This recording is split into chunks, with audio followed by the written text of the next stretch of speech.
This is an authorized release. What you're about to see is absolutely true and completely verifiable through both public source documentation as well as accepted religious tomes.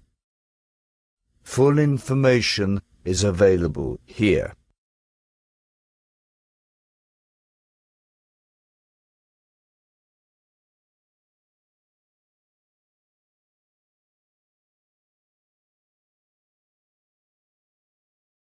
What was in the skies over Jerusalem?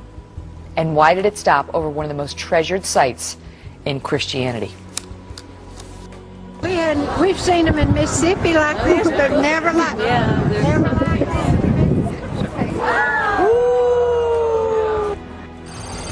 Well, if you surf around online today, and it probably will not be long before you come across footage of a UFO in the skies over Jerusalem.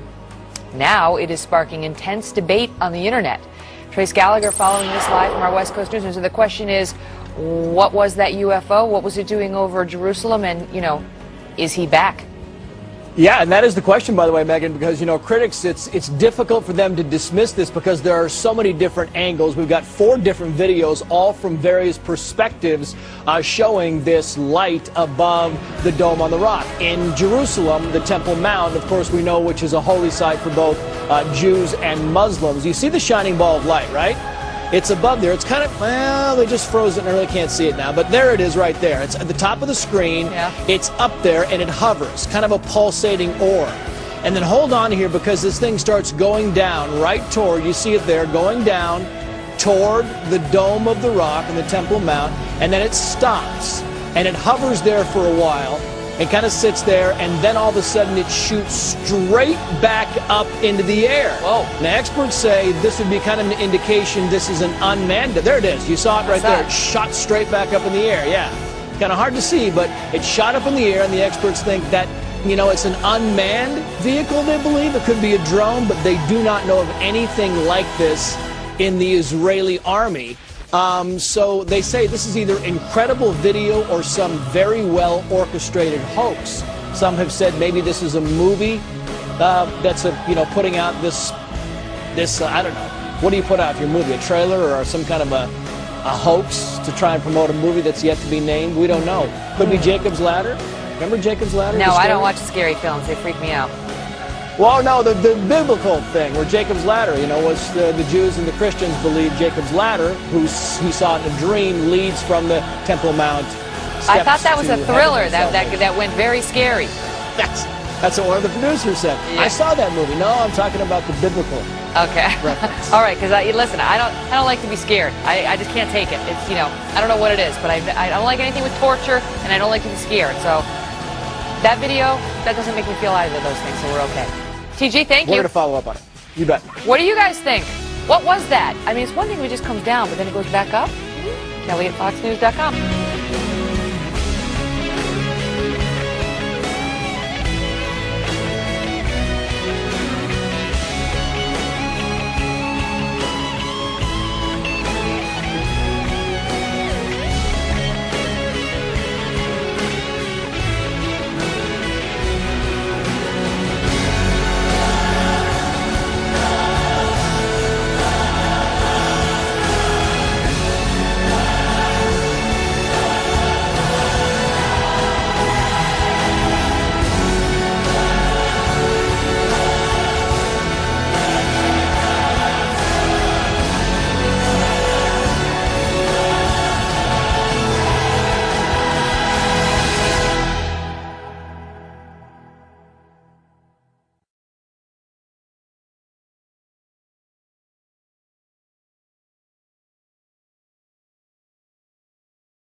Let's take a moment to review the incredible events surrounding this miraculous fulfillment of prophecy.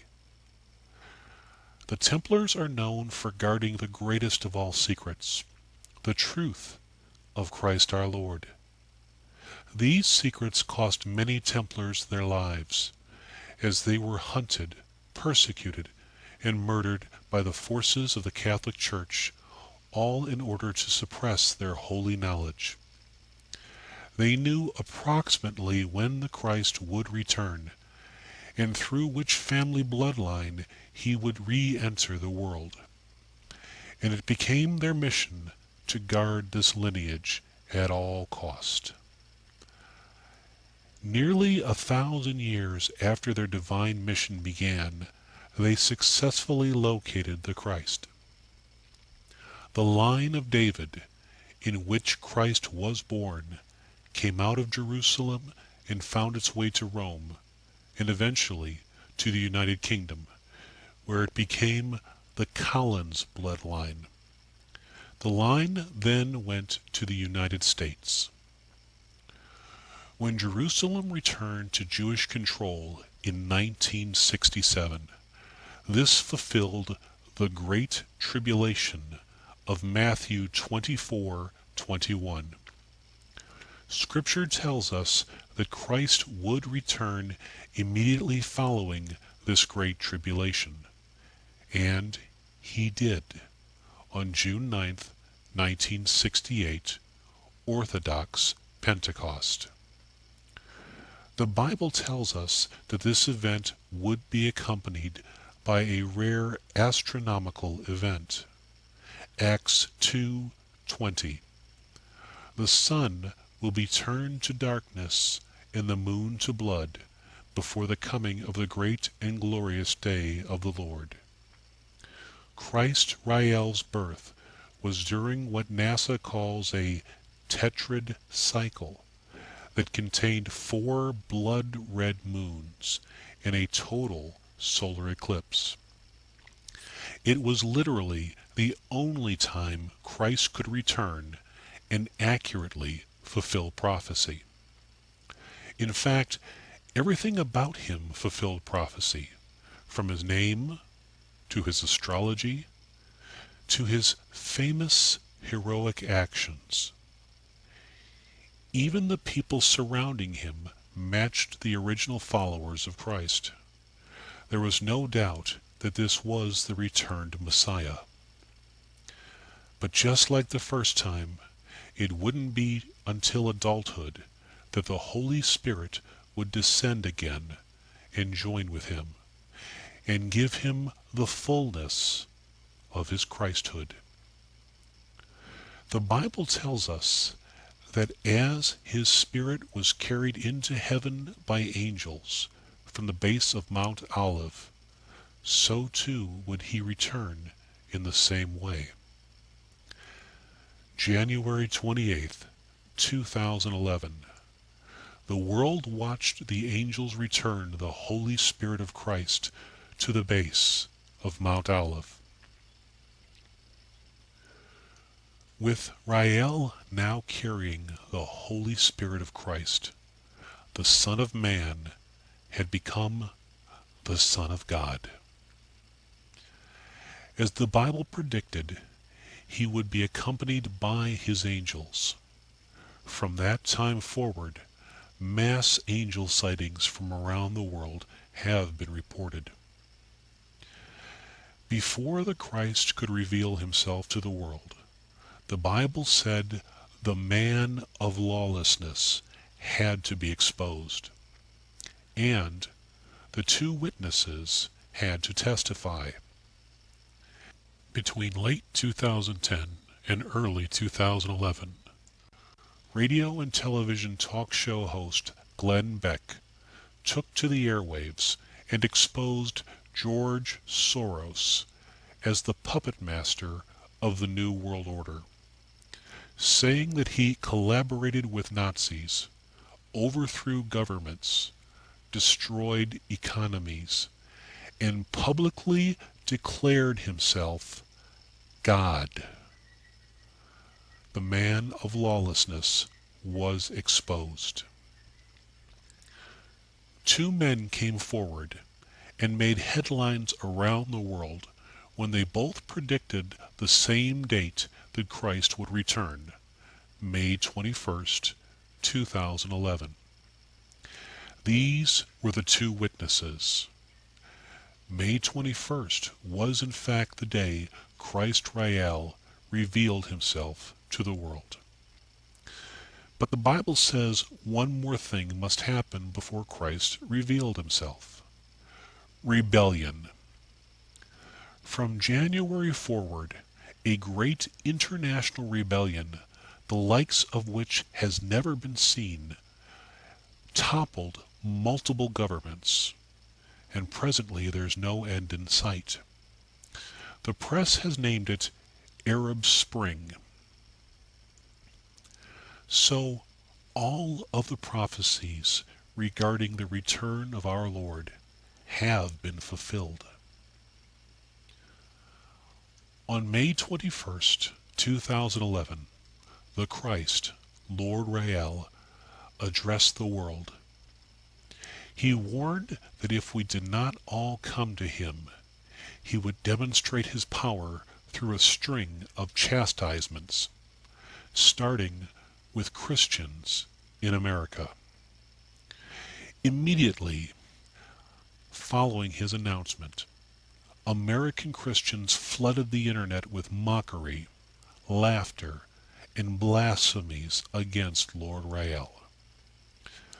The following day, Lord Rael unleashed the most powerful string of tornadoes ever recorded onto America's Bible Belt. The area is called the Bible Belt because it contains the highest concentration of Christians in the United States.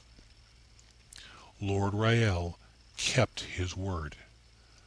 But as expected, the people did not learn their lesson. He told the people that he would continue to shake their lands. Major earthquakes and aftershocks have been continuing at an unprecedented rate since his threat. The people still laughed, still rejected him. He said he would rain fire upon them. Suddenly and unexpectedly, volcanoes began erupting simultaneously around the world, raining fire, lava, and ash down on the unrepentant people. Still they rejected him. He said he would darken our sun. And days later, respected scientists made befuddled press releases saying that the sun was suddenly going dark, and they couldn't explain why. The people still rejected him. He said that the armies of heaven are fast approaching. Suddenly, UFO reports go off the charts. He said that his sun, a second sun, now rises. News reports, eyewitness reports, and videos from around the world began flooding the internet. A second sun was indeed being seen in the sky. Malachi 4:2. But unto you that fear my name shall the Sun of Righteousness arise.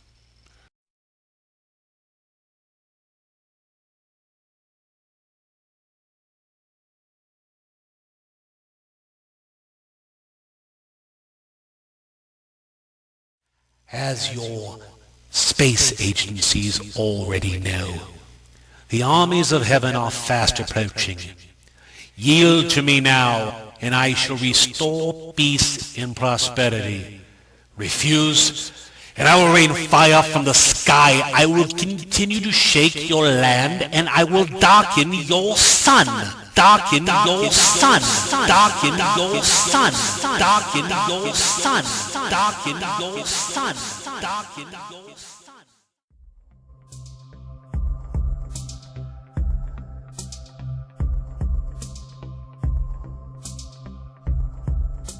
The sun is going into a period of unusually low activity.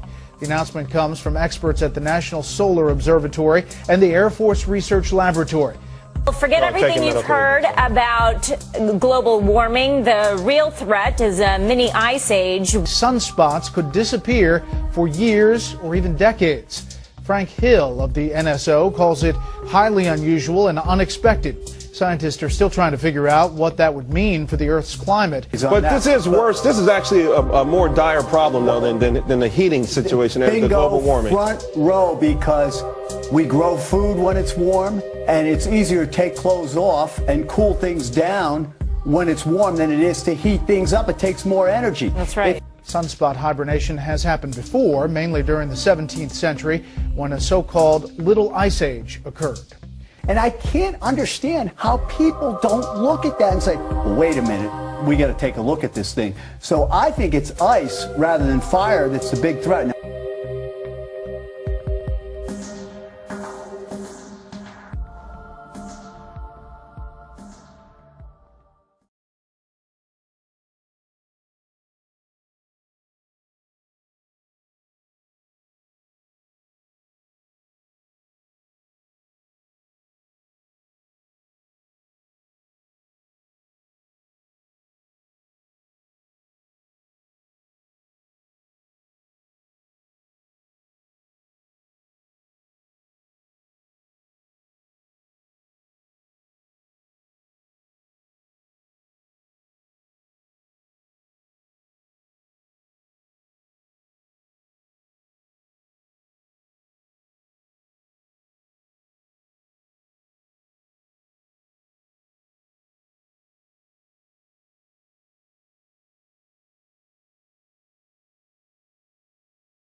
For generations, this standard has protected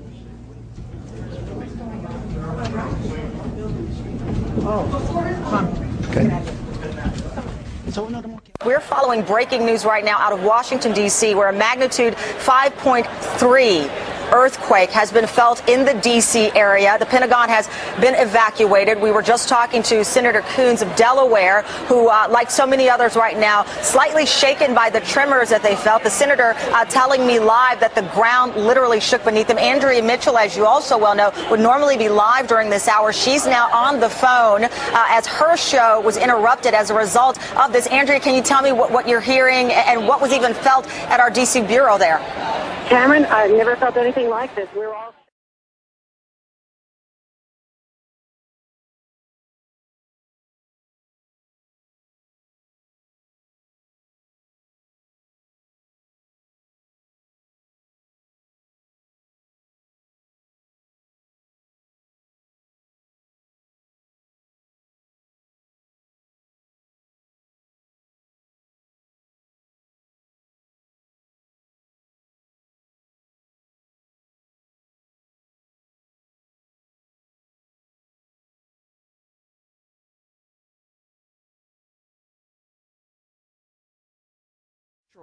It will take months, even years, for the stone spires to be brought back to its original condition.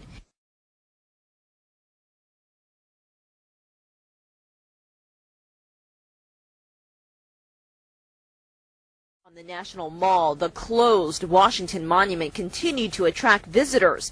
Park police kept tourists a safe distance away.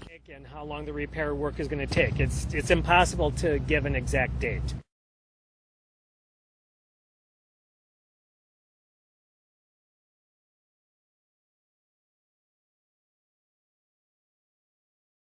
You know, ladies and gentlemen, I don't want to get weird on this, so please take it for what it's worth. But it seems to me the Washington Monument is a symbol of America's power. It has been the symbol of our great nation. We look at that monument and we say, this is one nation under God. Now there's a crack in it. There's a crack in it and it's closed up. Is that a sign from the Lord?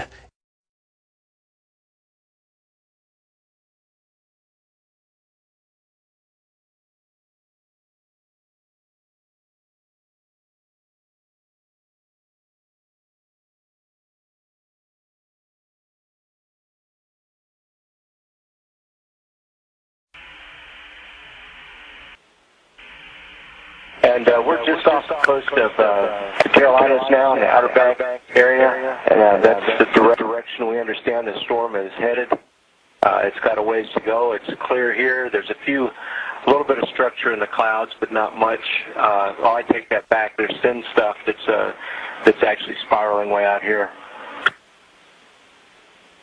And Houston, we're just talking here, and it struck us. We're used to traveling a long ways in a short amount of time, but this storm is stretching from Cuba to the Carolinas, and that is one scary big storm. Yeah, you bet, Mike. I mean, it was almost 6 minutes that you guys were directly over that thing, so that just gives us a little bit of the scale. It's pretty incredible.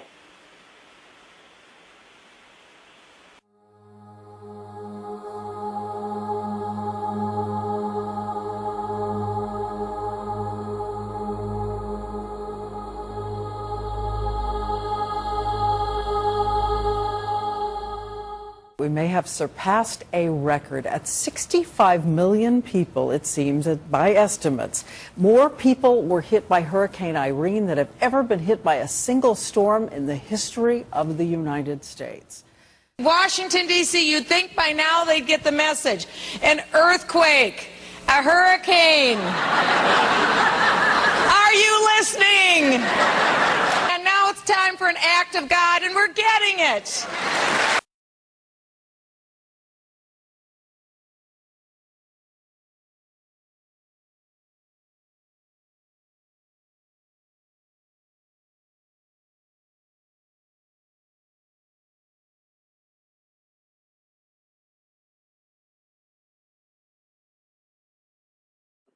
I saw a little tetrahedron. Exactly. On the official NASA stereo B footage of the interaction a few days ago. It looked like a floating pyramid. It was the night that you and I were supposed to be in the studio here in Albuquerque. That night, Stereo B, which is one of these NASA solar spacecraft, took a sequence of video frames across millions of miles from Earth's orbit to about the orbit of Venus. That's the distance that Elanine was from the spacecraft that night, 23 million miles. And it photographed Elanine interacting with the solar wind, this spray of charged particles that's constantly blowing off the sun. And because of this ghostly impingement of this radiation in space around Elanine, suddenly a shape showed up, a geometric figure.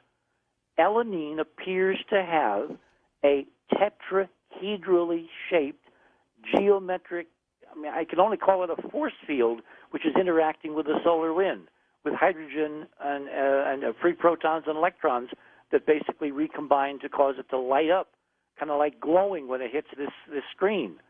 That shape, that geometry, is incredibly recursive of the geometry embodied in the trajectory. All those 19.5 numbers are now embodied in the shape of the field around this thing itself, meaning it's not just a Bergy bit.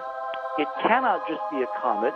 It has to be an actual ship with generators and computers and control, meaning it could do anything from here on.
The so-called pyramid with the eye. The eye is an inlay. The stone is gray and white, and you have 13 steps, and it looks exactly like the pyramid with a shining eye on the $1. If you put this pyramid under black light, the eye is shining very strongly, and it looks really like an eye, but not real like a human eye. Here you have a close-up of the eye, and you can see the colors of the inlay. On the bottom of this pyramid, you have the inlay in little gold plates showing the Orion star constellation, and you have unknown writing. The translation of Professor Kurt Schildmann, who was the president of the German Linguistic Association, and he was perfect in more than 40 languages. He was able to translate this writing. He called it pre-Sanskrit because it is older than the oldest writing. And the translation of these 4 letters you can see here, his translation is "The Son of the Creator comes."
I do want to warn you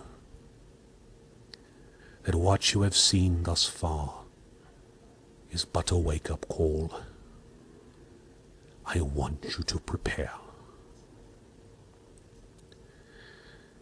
Now, to other pressing matters. This is to both Israel and the United Nations.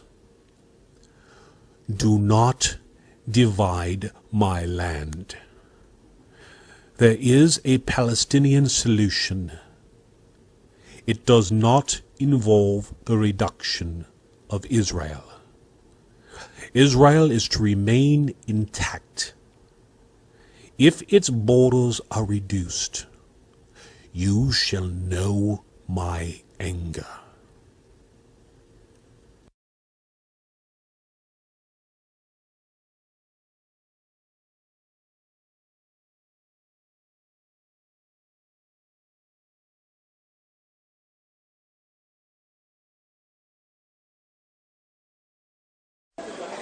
After days of diplomatic wrangling and decades of waiting, a formal application from the Palestinian state for membership of the United Nations. The letter handed over to the Secretary General by Mahmoud Abbas in his capacity as chairman of the Palestine Liberation Organization. Then a resounding ovation as a Palestinian leader entered the General Assembly chamber. Applause echoed thousands of miles away in Ramallah, where crowds had gathered to watch these momentous events in Palestinian history unfolding. And they heard a speech very different to those a notably reserved Mahmoud Abbas had given in the past. The tone that of an earlier era, before the so-called peace process got underway at Oslo. The Palestinian leader not merely asking for UN membership, but demanding it as a right.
A near real-time image of the sun, a boiling ball of plasma.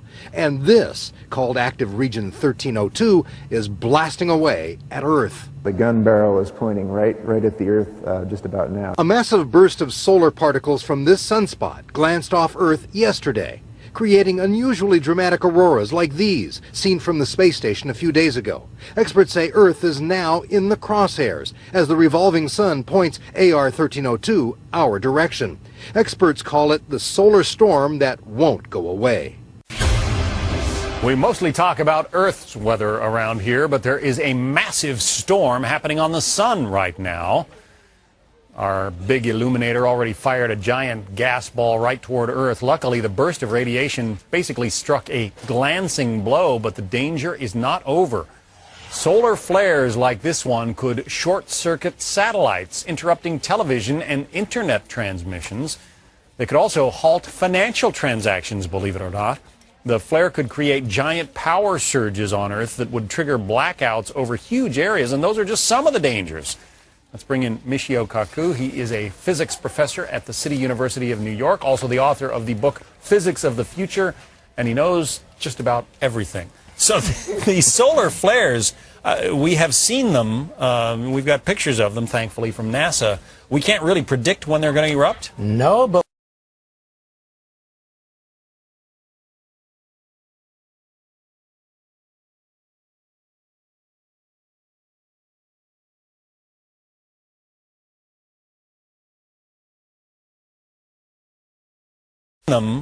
we've got pictures of them, thankfully, from NASA.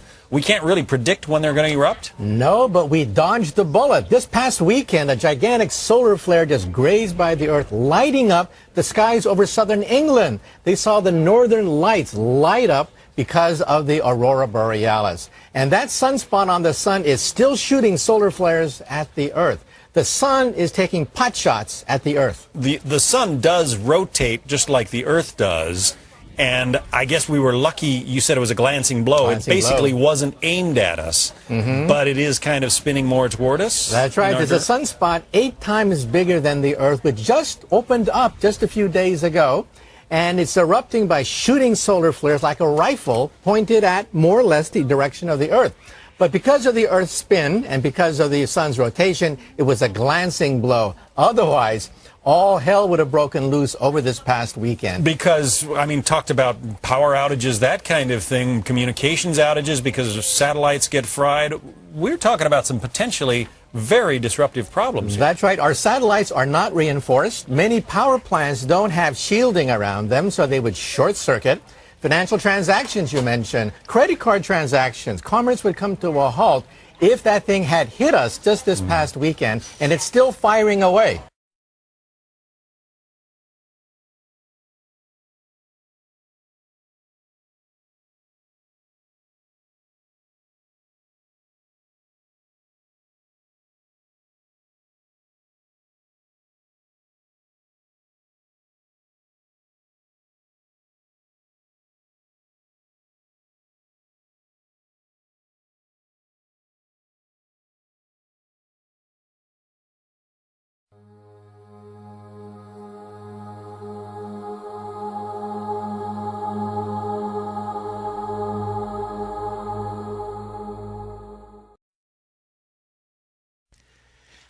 As your space agencies already know, the armies of heaven are fast approaching. Yield to me now, and I shall restore peace and prosperity. Refuse, and I will rain fire from the sky.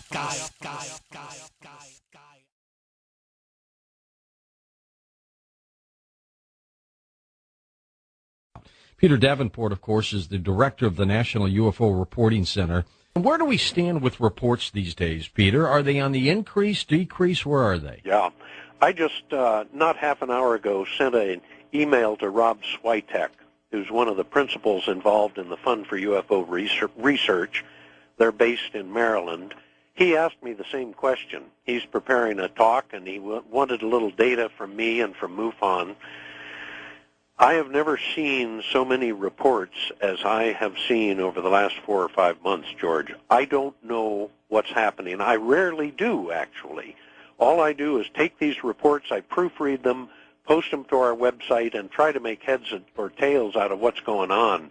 But June, July, and August of this year, I was just inundated with reports, the likes of which I haven't seen in the 17 years that I've been doing this crazy job.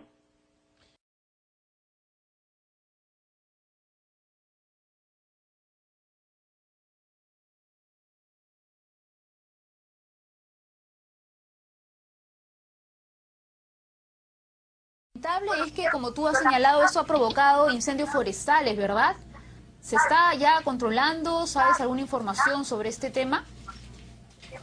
Sí, los incendios forestales se están dando en diferentes zonas de la región Cusco. Y...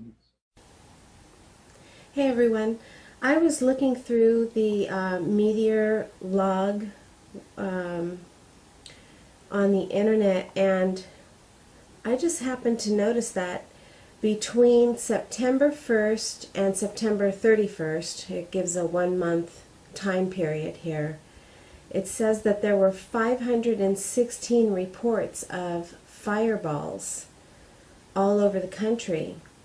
We have, let's see, yesterday there was 6 reports of fireballs. Alaska, California, New York, and also New York. The day before, there were several of them. So I think it might be a good idea for us to check this out. I thought this was pretty interesting. You know, I'm not sure if it means anything. I've been kind of keeping track of the meteors this month, because I just figured that that would be something to look out for as well. And but anyway, I'll share the link on this and let you guys have a look for yourselves. All right, thank you. Bye.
Hey, what's up, guys? It appears there's been something in the sky tonight all over the East Coast, north and south. I'm going to put a link below.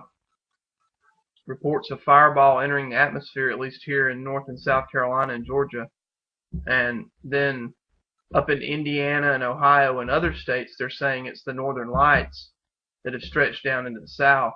But it looks like a meteor event here is multiple eyewitness accounts, tons of people. Basically, if you were outside, you saw this. No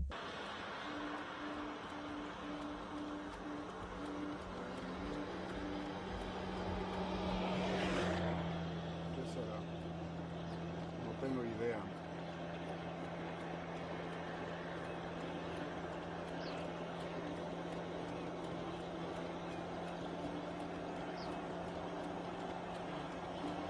Lo voy a dejar. Fox News Alert, new information now on the fate of the International Space Station. NASA just announcing astronauts may need to evacuate the space outpost in the next few weeks. Trace Gallagher following the latest developments live from our breaking news desk. Trace? So imagine, Megan, for the first time ever, the International Space Station could be unmanned. There's nobody up there to run the thing.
recording strange noises like this one in Kiev for some time now. Videos filmed all over the world have appeared on YouTube, the first in summer last year. But no one's really sure what they're hearing.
There's been a lot of buzz over the last few weeks about strange sounds being heard in the atmosphere.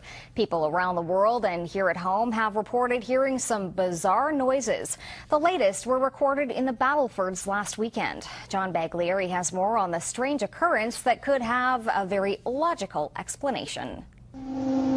It came in many forms last Sunday night. To some, it sounded like trumpets. To others, a mariner's horn. North Battleford's mayor says he can't explain it. What I was hearing was what I experienced as possibly scraping. Mike Halstead was lying in bed when his phone rang.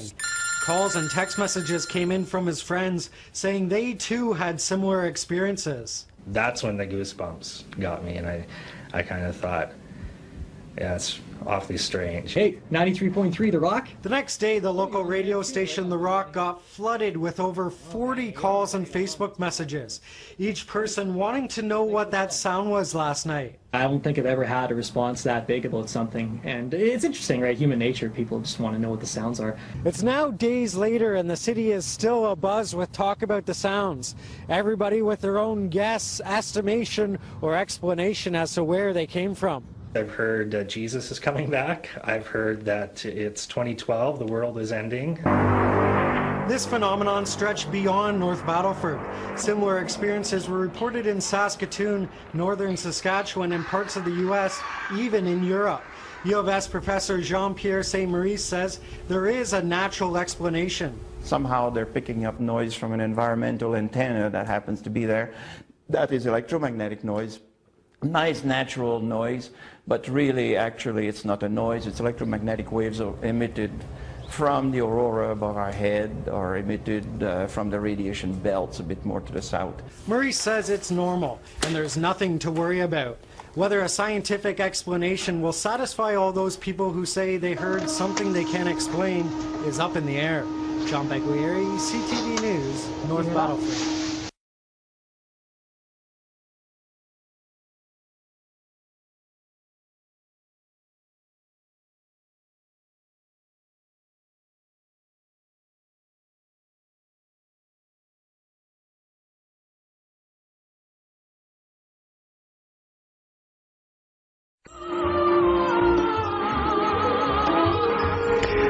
Fox Talk tonight. Boy, wrap your head around this. UFO sightings are skyrocketing in 2012. And we're barely 2 weeks in. Eyewitnesses reporting strange things in 36 out of the 50 states. And yeah, Florida's included.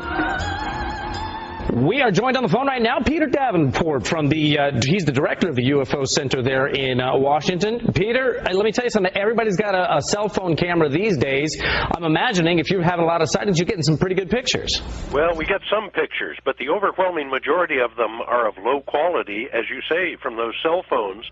What we encourage people to do if they see what they think may be a UFO is try to get a good camera, stabilize the camera no matter what they're using, and try to get a good still photo of it. Peter, why do you think you're getting so many this early in the year? Is it because it's 2012 and you got everybody going, oh, it's the Mayan calendar?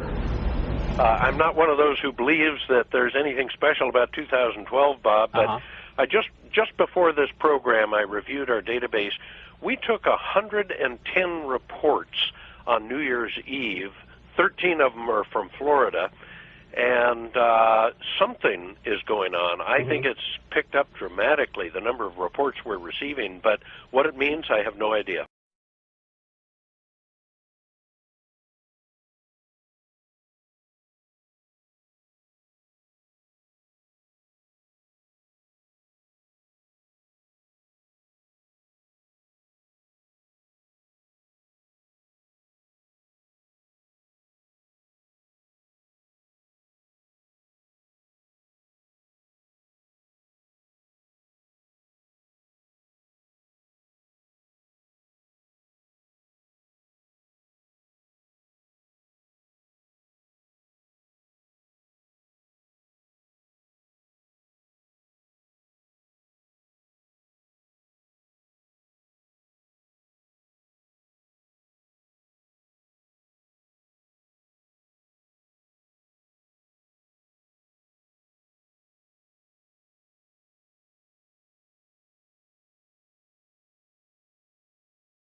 The year 2012 corresponds to the Hebrew date 8 Tafshin Ayin Bet, which is 5,772 years after creation.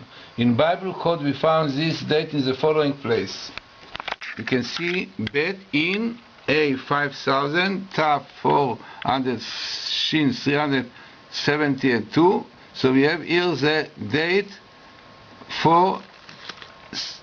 Here we can see clearly, to show you, it is B in 5,400, 300, 772 years, and then the continuation is Mazal, the zodiac of age of the Capricorn. So we have only once in Bible code, in the Torah, this sentence.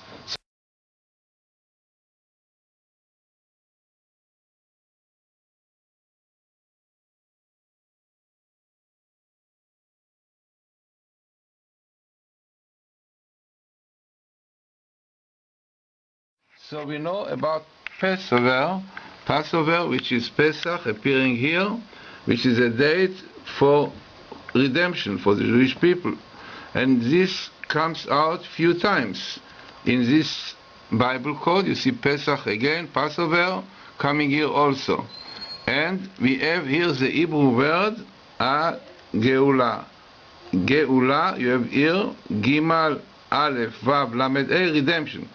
Clearly indication in the Bible code that this year of 5,772, which is 2012, is destined, according to Jewish tradition, to a full redemption.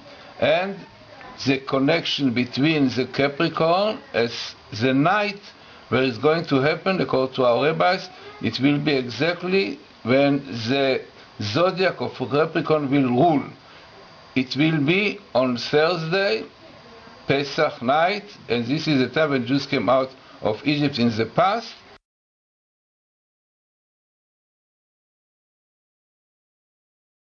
is this night in the middle of it, and the next night is kept for the future redemption, which is 2012, 5772. Now you can see in the Bible code.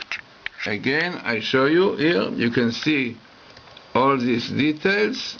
You can see here B A Tav Shin Ayin Bet in 5772, and then on Pesach, and also you see Elijah, who is the Redeemer, comes here with Pesach together. Eliyahu in Hebrew, Elijah next to Pesach, indicating to us that this is for Jews very, very important time when is destined for Messiah to come. And here you find Messiah, the Hebrew word Mashiach in Hebrew. Mashiach comes here.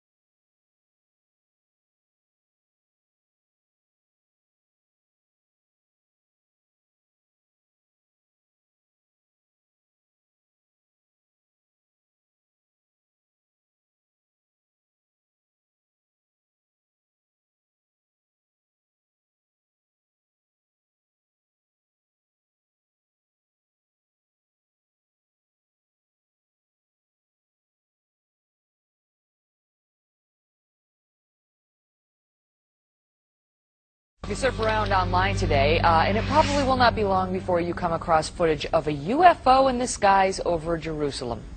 Now it is sparking intense debate on the internet. Trace Gallagher following this live from our West Coast News. So the question is, what was that UFO? What was it doing over Jerusalem? And, you know, is he back? Yeah, and that is the question.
I shall remove all evil from the kingdom, and those of my choosing will reign with me in peace and love forever.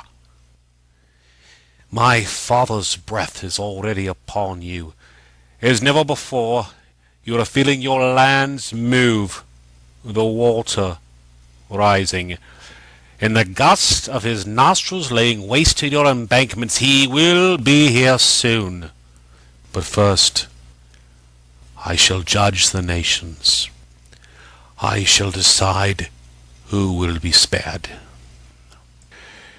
There is no defense for what is coming. Your armies will die, your navies sink, your aerial forces will crash and burn, your siege walls, your ramparts will fall as if they were constructed with ether. And worse, those that take up arms against us will burn for their transgressions. If you've been given to lead men, to lead a nation, bend your knee now, beg forgiveness and mercy for yourself and for those you lead. Swear fidelity to the crown, and perhaps mercy will be granted. or simply wait for my father's arrival, and be blotted out as if you and your people and your lands never existed. The choice is yours, and it may very well be your last. And to my faithful children, you are why I have returned. You are the reason I have left the bliss of my Father's heaven to establish a new and everlasting heaven for you. I am pleased that you have kept the faith this long. It has not been easy, I know. Those of you who profess obedience to me, who call yourself Christian, I challenge your logic. How have you demonstrated my love? By accusing people, burning them, torturing them, judging them. What is most regrettable is the fact that you completely underestimate your adversary. That is why you have been tricked into worshipping those who murdered your Lord. That is also why you have done such despicable things in the name of God. So many of you have sworn to me to abide in me and my teachings, and yet you have not. You have wasted, tarnished my blessings and my sacrifice for you. I suffered greatly to give you life, and in repayment you kill in my name. For my cause? I think not. Mine is the cause of justice, and for that sake I will return to you in measure that which you have done for me. Prepare yourselves. Come to me if you seek genuine forgiveness. If your heart is heavy with guilt, with true repentance, and not simply fear, come to me. You may seek protection under my wings. But know this, the price of life is high. You will have to give up all that is of this world, for my kingdom is not what you see before you. Mine is a kingdom of truth, of light, of everlasting life and everlasting love. It is reserved for those with an enlightened mind and a noble heart, and only those I deem worthy shall walk its boulevards. As your space agencies already know, the armies of heaven are fast approaching. Yield to me now, and I shall restore peace and prosperity. Refuse, and I will rain fire from the sky. I will continue to shake your land, and I will darken your sun. My wrath is great, but my love, oh, my love is far greater. Choose wisely.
An unholy fury of tornadoes, at least 16 of them, one after the other, tearing through Midwestern towns today.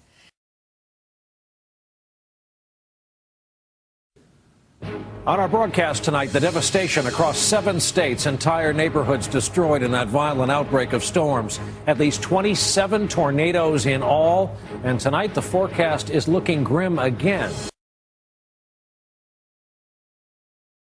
A wall of monster tornadoes is tearing across this nation. 37 million Americans in their path. 4 states are under the highest possible alert, and this is why.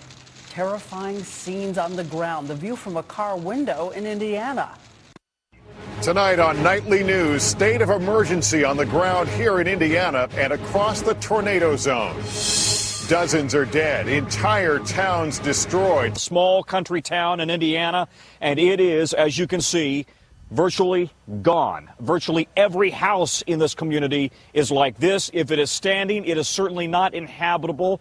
And you mentioned the EF4 category rating. That means winds of 175 miles per hour across this path. It is nothing but destruction. Good evening. Tonight, a U.S. senator from Indiana said they'd appreciate the prayers of everyone watching television tonight. We are in the midst of covering a massive outbreak of severe weather this evening, the likes of which we're not sure we've ever seen before. 155 million Americans have been in the path of severe weather today and remain so tonight. We've had tornadoes in 8 states so far. At one point this evening, as we said, there were 19 separate tornado warnings. They are all over the map in the southeast, including some major cities, including some smaller towns that are frankly no longer standing. At the heart of some of these storms is some of the strongest weather this planet can produce. Weather Channel meteorologist Jim Cantori is on the ground in Henryville, Indiana, the scene of some of the worst damage we have seen all day. Jim, are you with us? Yeah, good evening, Brian. We just kind of rolled in here and pulled off away from all the emergency vehicles. There's just an entourage of those coming in right now here into Henryville, Indiana. Just a massive tornado. I mean, take a look at some of these pictures. We understand that 9 people so far have lost their lives. They expect that death toll to climb as they are just beginning a massive search and rescue effort over 4 counties this evening. But look at the kind of damage. Homes completely destroyed. School buses, thank goodness no kids were in those buses at the time. They were wrapped into the sides of buildings, and even the school here, the elementary school behind me, sustaining major damage. At one point, a young child saw the funnel cloud, told the bus driver as they were going home. The bus driver turned around, came back to this school. They took shelter in it, even though the tornado had wrecked it quite a bit.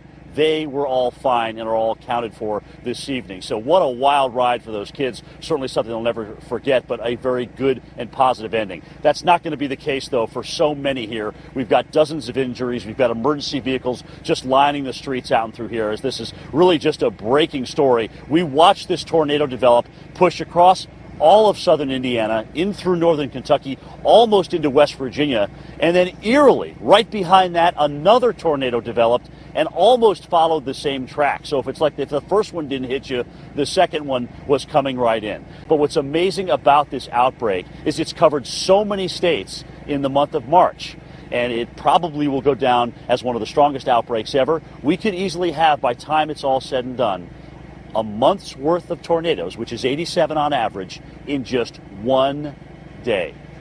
An amazing storm. By 3:40 p.m., reports of extreme devastation in parts of Indiana. After being pummeled by hail, tornadoes battered large areas of the state. Several towns, as one official put it, are completely gone. Indiana's governor described the damage as incomprehensible. All the things that mere mortals can do aren't enough sometimes. Oh my God. Across America's midsection, more than 100 tornadoes on Friday, from the Gulf states to the Great Lakes, as a third of the country spent the day trying to recover from a day of devastation and heartbreak.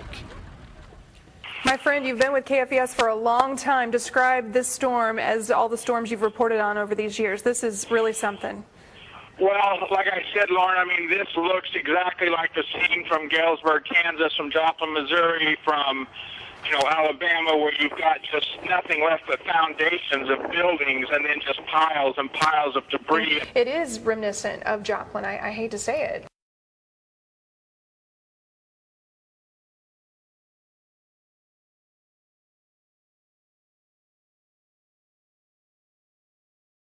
They are powerful. The tornado that ripped through Branson, Missouri was on the ground for 22 miles. The twister that flattened nearly 300 homes in Harrisburg, Illinois, authorities now believe it was an EF4 tornado, nearly 200 yards wide, with winds near 170 miles an hour. The path of destruction is historic in its width, with storms reported as far south as Georgia and as far north as Illinois. The frantic search for survivors with states of emergency in effect in a large swath of America this morning after a swarm of tornadoes, nearly 100 of them. Once thriving neighborhoods, now debris fields, lives literally uprooted in seconds. Big semi-trucks on top of what was the gas station. This tornado went 52 miles from Holland, Indiana, all the way into Ohio. New video of that massive twister as it careened toward this small town. We now know it was a powerful EF4, packing winds of 175 miles per hour. Yellow school buses tossed everywhere. Yellow school buses tossed everywhere. Yellow school buses tossed everywhere.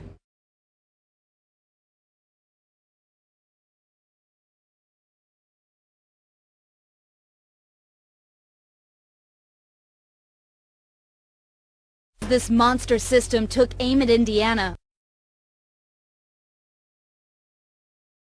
So why did this happen?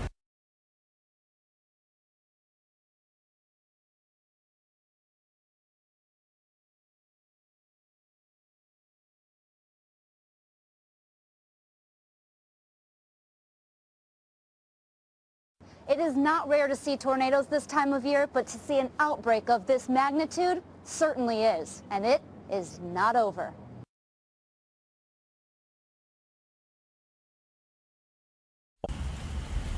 A string of violent, severe storms and tornadoes killed dozens of people in Ohio, Kentucky, and Indiana on Friday. I gotta go find my mom. You're looking for your mom? My mom, my sister, my brother, my nephew, my dad. The early season tornado outbreak followed a line Friday from the Gulf Coast to the Ohio Valley. What we know is we've got complete destruction. We've got complete destruction. We've got complete destruction.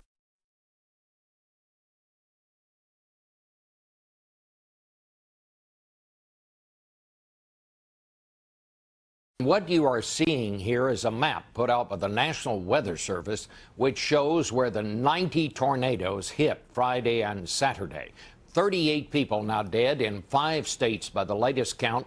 An unbelievable 27.5 million people were put at risk by this storm. The storms in Kentucky, the worst in 24 years, and in Indiana, the town of Henryville was hit by a twister packing 175-mile-an-hour winds, and it stayed on the ground for more than 50 miles.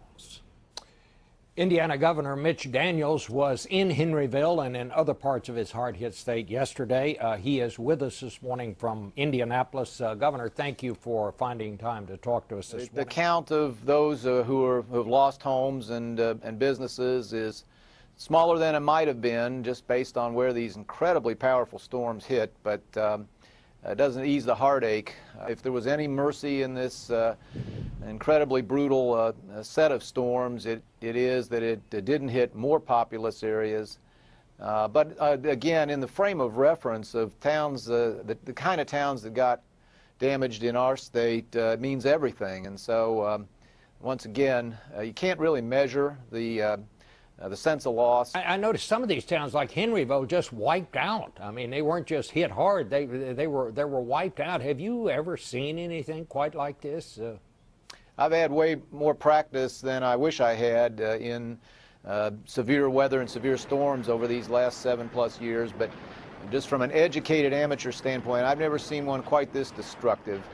The continuity of the storm as you followed its path, this one didn't, as far as I could tell, pick up and come down very often. It just moved like a lawnmower through some of the most beautiful countryside and some of the most beautiful towns that we have. So I'll leave to the experts what number to put on it. I'll just tell you that I haven't seen worse. Are you prepared?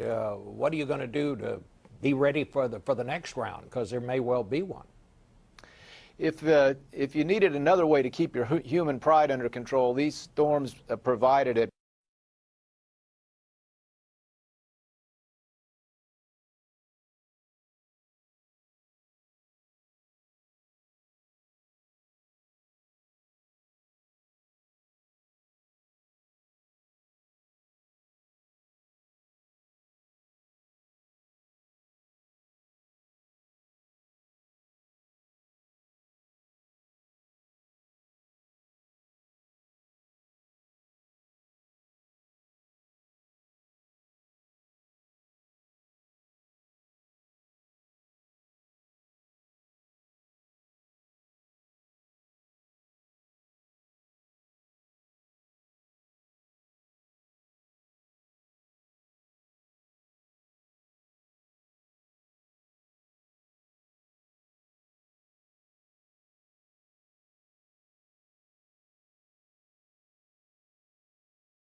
That same official tells me in his 25 years of work, he has seen nothing like this. This is the worst damage he's ever seen, and he compared it to a war zone. And we are just now learning just how bad western Kentucky was hit. The death toll there has risen to 20, and a state of emergency is in effect. The National Guard's been called in as well, as Kentucky's governor says the hardest hit areas look like a bomb went off. Survivors all describing it the same way. War zone. War zone. Yeah. It looked like we were bombed. Yeah, it looks like a war zone. Looks like somebody's come through and just flattened.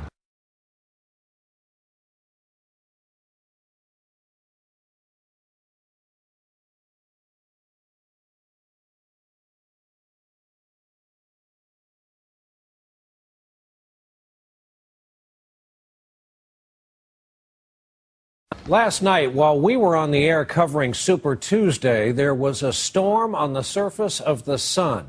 And that energy, those waves, are traveling toward us at over 4 million miles an hour right now, which means it could arrive as early as between 1 a.m. and 5 a.m. Eastern Time tonight. It could affect a lot of things. Past storms like this have knocked out power grids here on Earth, attacked communications and GPS, and already some commercial airlines have rerouted flights to avoid interference from it. Tom, good evening. Hi, Brian. I've been on the phone with the folks at NOAA in Boulder, Colorado, and in simple terms, the atmosphere around the sun has been blown away, leaving charged particles in a magnetic field which are now speeding towards the Earth, as you said, 4 million miles an hour.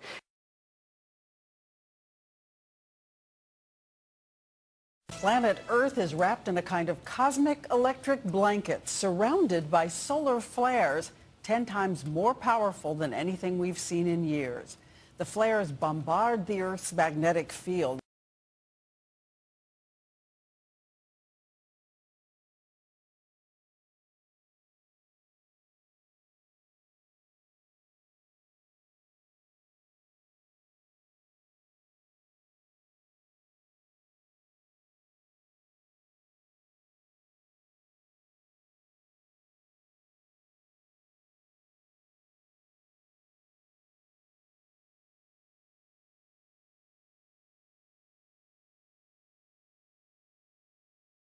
In fact, some airplanes had to make detours in order to steer clear. And the nation's top scientists are monitoring the power grids. ABC's Sam Champion has been tracking this all day and tells us what those scientists are seeing so far. These are the eruptions on the surface of the sun. Solar flares more than 500,000 miles high and 10 million times more powerful than a volcanic eruption that sent today's solar storm barreling down to Earth. setting off a white-knuckle watch for trouble. Inside the nation's mission control for space weather, all eyes were tracking the storm around the clock, looking for impact and watching closely for any new flare-ups on the very active surface of the sun. And this region really hasn't shown any signs of decay or diminishing, so the threat is still there.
Good morning, America, and breaking news.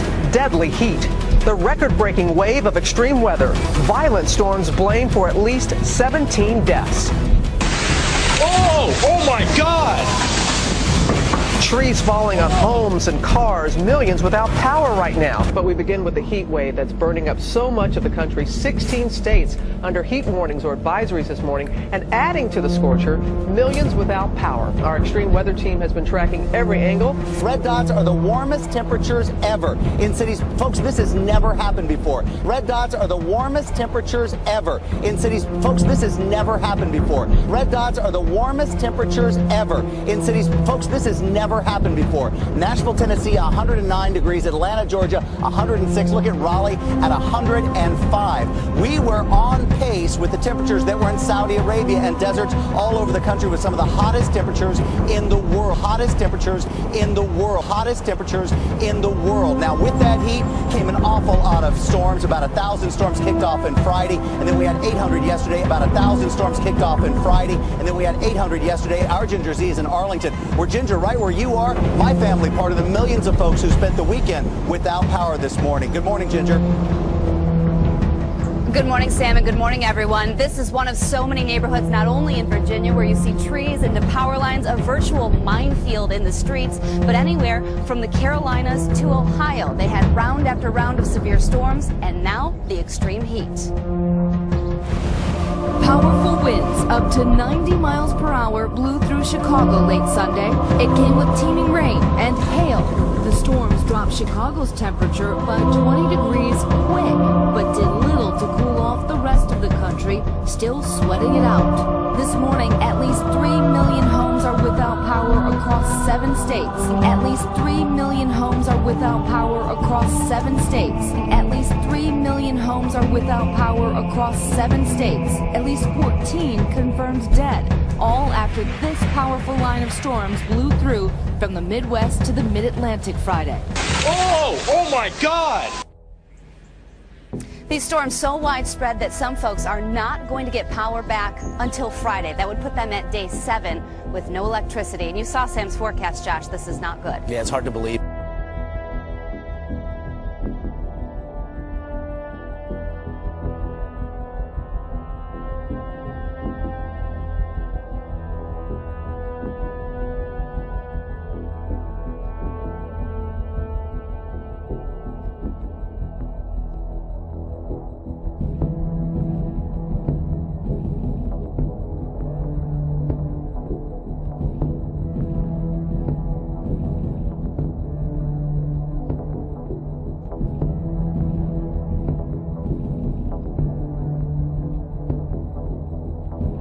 The stunning headline, the worst blackout in the history of the planet. More than 600 million people across India. Think of it this way. It's as if the entire population of North and Central America combined was thrown into the dark.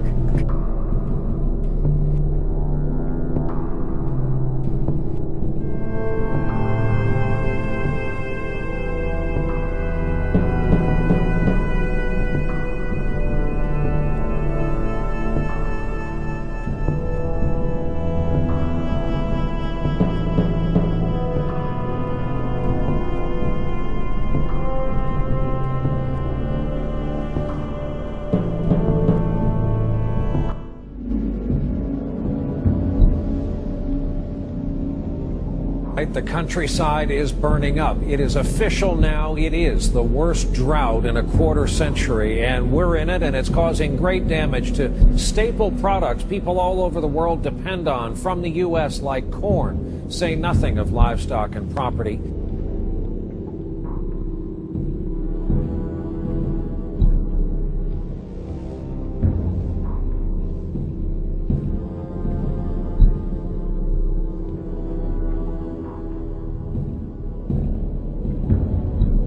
The nation's heartland has been hit hard by the worst drought on record.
First, we want to take you right away to the Gulf Coast at this this moment, Isaac unleashing a deluge of water, a torrent of water on Louisiana.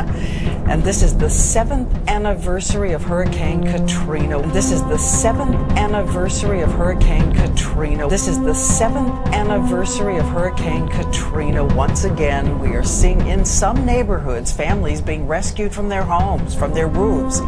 And take a look at the pictures still coming in. Houses underwater, boats and helicopters trying to help families fleeing for safety. On the 7th anniversary of Katrina, it was another day of rooftop rescues. We had to break through the ceiling and come through the attic. And they took us out of the attic into the boat. It's very bad down there, very bad. I lived in Breakaway for 53 years, and this is my first time seeing something like this. This ain't never, ever happened to us.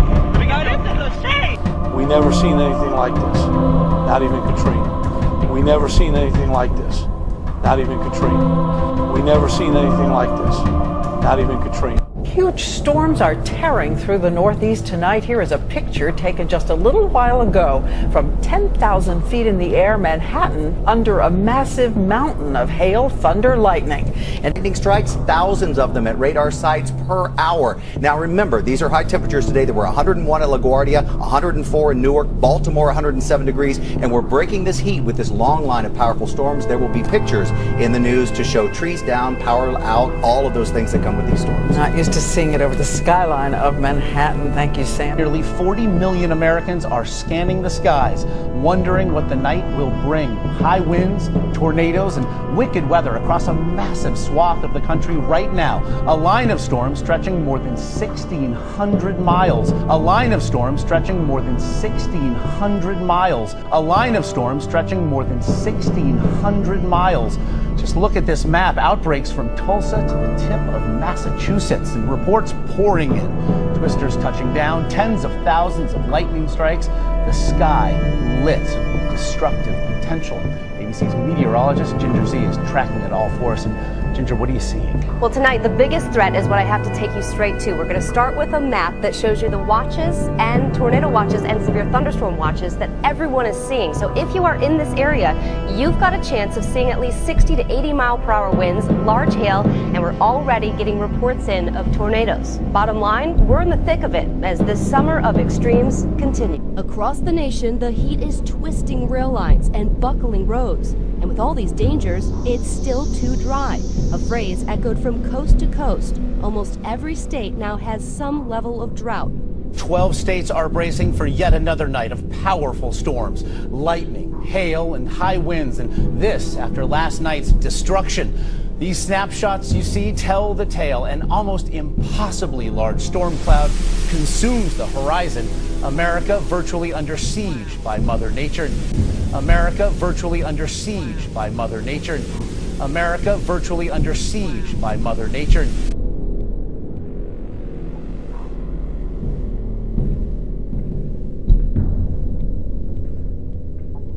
New alarm tonight from the CDC about an outbreak of the West Nile virus, more widespread than they have ever seen before. More widespread than they have ever seen before. More widespread than they have ever seen before. The virus has now been detected in 43 states. It is carried by mosquitoes. So what is the first sign that you're in trouble? Here's ABC's Ryan Owens from Dallas, where they've declared a state of emergency tonight.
Residents in China's southwestern megacity of Chongqing have been puzzled by this strange sight this week.